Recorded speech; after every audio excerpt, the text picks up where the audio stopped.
ఇంకొక క్వశ్చన్ ఏంటి అంటే 3 things you do in gym daily. జిమ్లో డైలీ ఒక మూడు అయ్యా శర్వా గారికి మైక్. యా, నేను అసలు జిమ్కి వెళ్ళను. అవునా? ఈ జనరేషన్లో జిమ్కి వెళ్ళని అబ్బాయిలు కూడా ఉన్నారా? నేను ఉట్టి కేబీఆర్ పార్క్లో వాకింగ్ వెళ్తాను. Oh that's so nice. Yeah, మీకు క్వశ్చన్. డైలీ మీరు జిమ్లో ఒక 3 ఏం చేస్తారు అని. ఏం చేస్తా? ఎక్సర్సైజ్ ఒకటే, ఇంకేం చేస్తాం జిమ్లో? అలా కాదు, అంటే నేనైతే అంటే డెడ్ లిఫ్ట్, పుష్ అలా చెప్పాలా? అలా చెప్పాలి. రోజు ఒకటే చేయం కదా, ఒక్కొక్క రోజు ఒక్కో మజిల్ చేస్తాం. అదే 3 చెప్పండి ఏవైనా. ఏముంటాయి?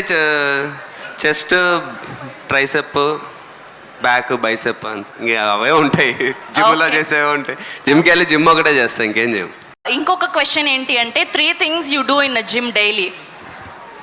జిమ్లో డైలీ ఒక మూడు అయ్యా శర్వా